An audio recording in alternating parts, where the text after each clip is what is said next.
Magandang umaga mga kaprobinsya.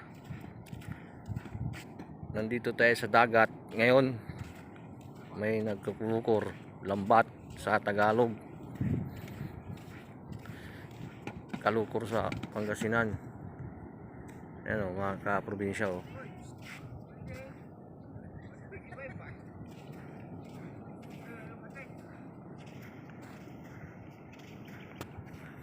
Magalo yung camera natin mga kaprobinsya. Ayan. Kinukulong nila yung mga isda.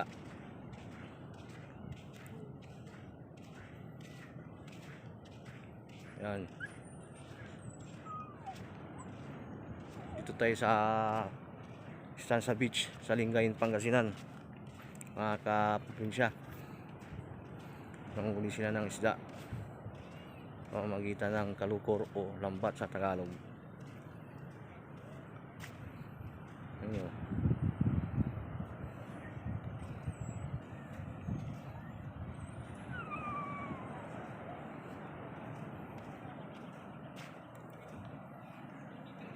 Yan.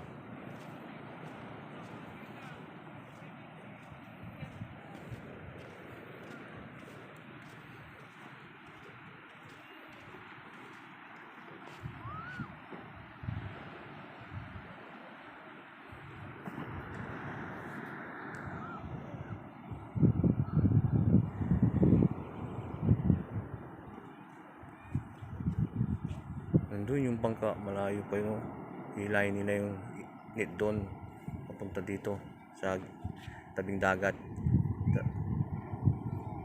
Dahil yung bangka oh, doon.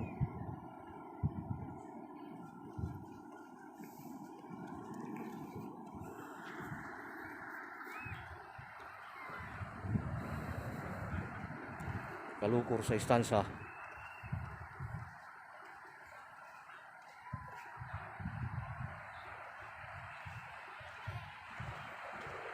Kapitan naman na.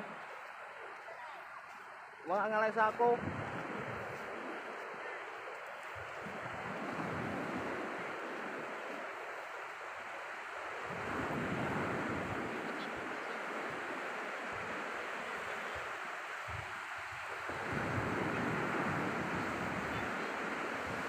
Yan.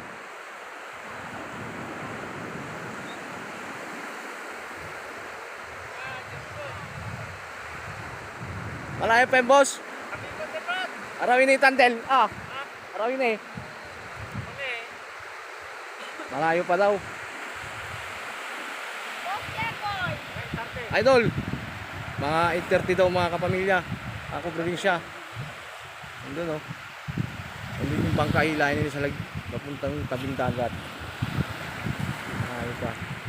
Mamaya konti may 30.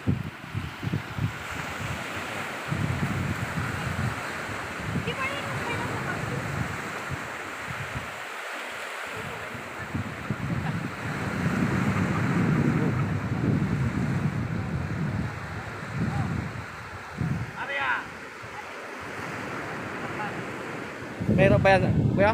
Mahirap? Hindi.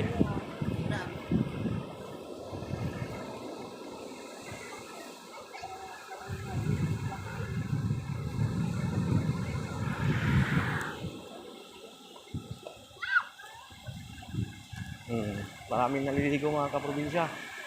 Galap pa yung aso nila oh.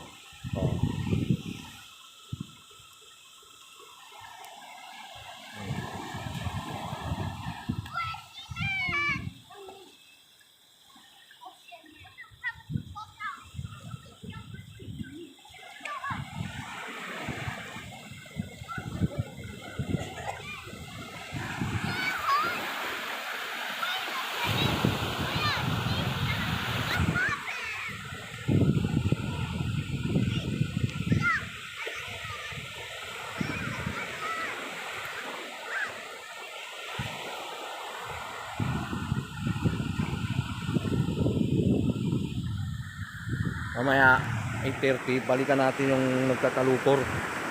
Sigurado yung maraming huli yun mga kaprobinsya.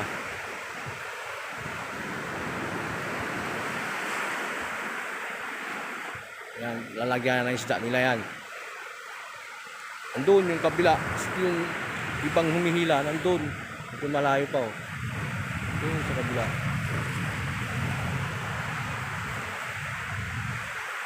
Banda doon. Dito kasi pag ganito, maraming pupunta rito sa dagat. Sila sa ano, humingi ng mga isda. Yan, lagyan ng isda yan eh. Dito nila ilalagay isda. Medyo malayo pa yun ba? Nandun.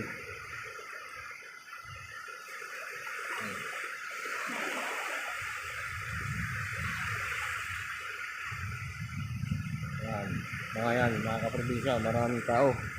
Mas lalong mamaya, marami pag malapit na yung bangka. Ayun o, bangka.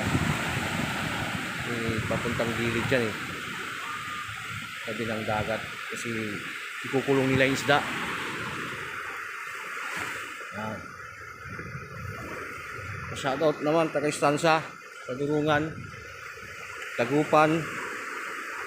Shoutout, Buho Grande. Taga Maynila, lockdown.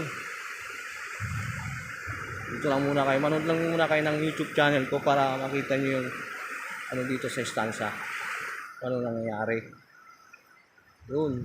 Mga iba nangilaw. Hindi mamaya uli mga kaprobinsya.